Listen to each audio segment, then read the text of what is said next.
Hey guys, welcome back to Cabo Tunes. My name is Russ. Today's video, I wanted to talk about 8 surprisingly good sounding records. These records, when I played them, I really was shocked and surprised at how good that they really sounded just coming out of my system, out of my speakers. I don't have the craziest setup in the world nor the most expensive. In fact, it's quite cheap on the low end of things. But just wanted to show you these today to be on the lookout for. I don't think these records really get talked about too much in the VC, and I just wanted to bring some light to them. So without further ado, we'll start showing these records. But first off, is an artist that really isn't talked about a whole lot in the vinyl community, and we lost him a few months ago, and that's Caldwell. And this is a record that I found at a Salvation Army for 50 cents. You can see this is a Carry On. I'll put it on this side. Carry On. You can see the cover is all taped up and whatnot. Denise Kennedy has her name on tape down here in the corner. But I don't think I've ever seen this record otherwise out in the wild. But really awesome record. This record kind of has the trifecta, maybe even the more than that going for it. You've got a great lead singer in Bobby Caldwell. The session band for this particular album was nonetheless Toto. So you had Jeff Porcaro and on drums on this, Steve Lukather on guitar, David Paich on keys on this. You would not know that by looking at this.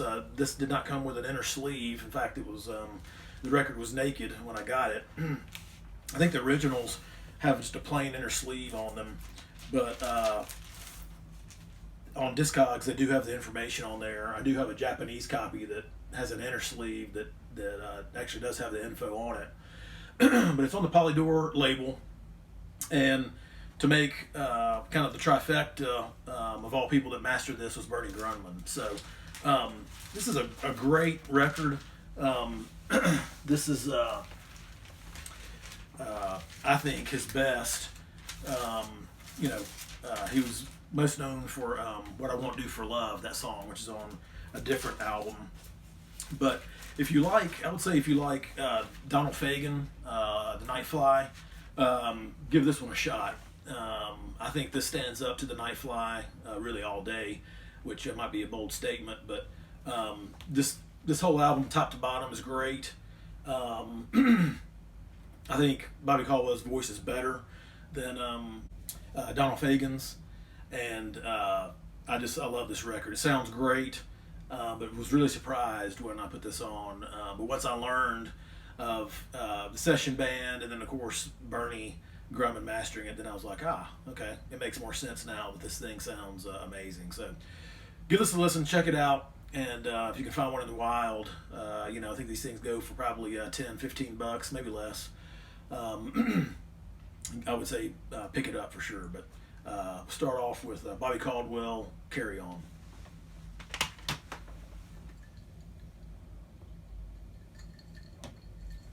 Next up is another guy that doesn't really get talked about at all in the VC, and I picked this up at a sound shop in Birmingham, and I had not played it actually for a while. I think I picked this up for, again, about 50 cents or so. But I finally one day decided to play it and was just astounded by how this thing just flew out of my speakers. And talking about Don Felder, and this is Airborne. Everybody knows Don Felder, of course, from his Eagles days. This is his first solo album after he left or was kicked out of the Eagles. But this record is awesome. Has some really great songs on it. Again, I think pretty much top to bottom is great. It really does have an Eagles sound to it.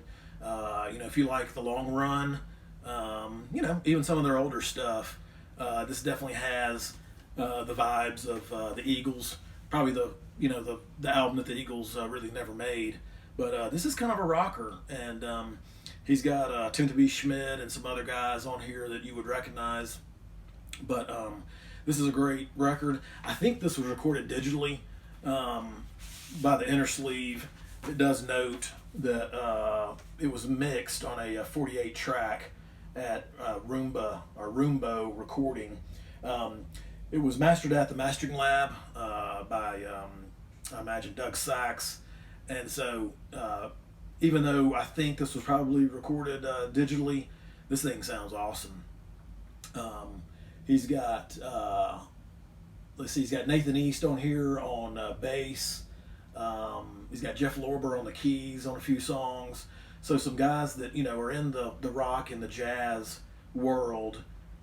So no wonder this thing sounds awesome. And of course, Don Felder's not going to hire a bunch of schmoes for his album, much less his solo debut. So great album. I've never seen this one in the wild, but if you get a chance, if you see this, I would pick it up. I don't think this thing goes for too much money. I think it goes for like $5 or $10.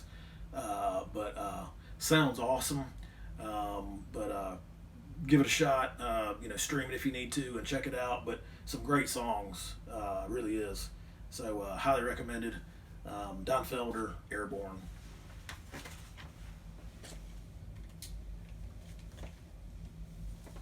All right, next up, I went to my local record store, and they were having a sale, a dollar record sale before Record Store Day, and I guess that was April. And they ended up having half off the dollar sale, and so I went down there and grabbed quite a bit of records. But this was one of them that was in there, and I just on a whim picked it up and thought it would be good just by looking at the back cover and the personnel. I don't think I've seen anybody talk about this before, but just a great record. And this is Snail. I imagine the reason why Snail probably didn't get their due is because of their name. Sometimes a band name can make or break you. And I think in this case, their name probably didn't do them any favors. But just a great record here. Again, I think top to bottom. Got a good kind of jammy kind of rock sound, maybe with a little bit of southern rock influences. But if you like Allman Brothers and Leonard Skinner and kind of along that line, these guys are awesome. I do not know, based on the cover or inner sleeve or whatnot, who mastered this, but sounds great. Was really surprised by that, and so not only are the songs really good, but the mastering and the recording is really good, the production on it. So if you ever see that, check it out. Snail, and that's just their self-titled.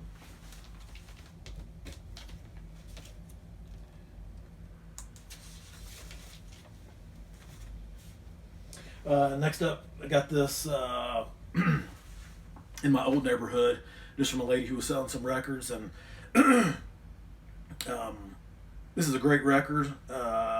Didn't think a ton of it when I bought it, as far as how good it would sound, but was just amazed, and I'm still amazed at how good this thing sounds, with the horns really being, and the horns and the percussion really being demonstrative on this record. But it's Elton John, Honky Chateau. This is the one that has the paste on cover. It's very textured, so you need to look for that. This is on the Uni label, and this has got that Uni pack, is what they call it, sleeve there, where the ear kind of goes in there. But it's on this Uni label here, which is a cool label.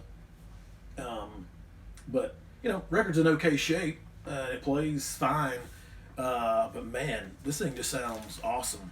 I just can't get over the sound, and can't really explain it. I don't know who mastered this one either. There's really no mastering credits on it, but it sounds awesome. Of course, again, I think all the songs on it are great, and again, top to bottom, just the songwriting, of course, is awesome, and just Elton John, especially his '70s output, those first 5-6 records are just classic, and this is definitely one of them. So first side on this, Honky Cat, Mellow, I Think I'm Gonna Kill Myself, Susie, and Rocket Man. I mean, that's what a hell of a side. But this thing sounds amazing. If you can find one with this textured paste-on picture here, that's the one to go for. So if I can find some more credits as far as the mastering and whatnot, I'll update in the description below. But just an awesome sounding record. Next up is a record that I found at an estate sale a few months ago, a killer sale. I'll have a video coming out soon on it, and just found a ton of jazz promos. This happens to be a blues record. Just by the look of it, I had a feeling it would be good, and there was a guy there that saw me grab some of these, and he said, "Oh man, that's a good record." But did not know this guy previously. This is T-Bone Blues. And this is on the Atlantic label, and you can see there it's got the promo sticker, and I'll just show you the label there on the white label promo. And again, you can see by the spindle hole and the wax, it's just pristine. These records, that if they've been played just a few times, but all of them were in immaculate condition, and picked it up for $3. Nonetheless, when I put this on, typically you don't think about blues records as being, just amazing sounding. There are, a few that are shown, of course, on the VC, but this was one that really blew me away. His vocals sound amazing. The guitar that he plays just really is three-dimensional on here, but got a mix of vocal songs and also some instrumental songs. But just a great blues record. Check it out. If you ever see it out in the wild, grab it. But great record here. T-Bone Blues. And another record that I've had, another blues record. I got this a long time ago, and I picked it up for like $2. But this is Albert King, I Want to Get Funky. And this was mastered by Phil Delancey at Fantasy Studios in Berkeley. Is what it says on the back cover. But weren't expecting much out of this record as far as the sound. But when I put it on, man, it really great bass, great guitar. The vocals are awesome, but just very clear. And this is on the Stax label. Cool label there. So, yeah, just really surprised by that, how it sounded. So if you come across and you like blues, I would say definitely pick it up. That's a good record. Here's another one from that jazz promo sale that I got, and just picked it up based on kind of the personnel on the back cover, and just picked it up on a whim. And this is I'd not heard of this guy before, but Attila Zolair is how I'm going to pronounce his name. This is Gypsy Cry. This is on the Embryo label. I've not seen that before, but just a really good kind of again, Brazilian flamenco jazz kind of styled record, but just great sound on this. Here's the personnel. Of course, Attila Zolair is on guitar. Herbie Hancock, may have heard of him, is on piano and electric piano. Victor Gaskin on bass and Sonny Brown on drums. But just what a great record.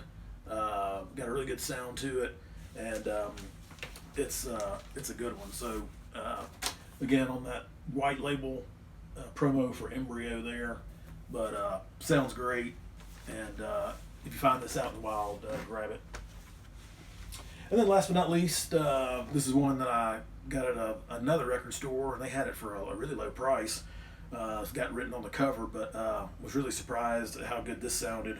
And it's Stan Getz, the big band Bossa Nova, and just what a great sound on this. Stan's sax on this just really leaps out of the speakers, and if you're into jazz, the Verve label is great. Some can sound good, some can sound great, and some can sound pretty horrible. But this one in particular sounds really good to my ears, and also enjoyed the music. Just very calming and peaceful, but also uplifting. But just a great sounding record there, and I picked this up for like $1.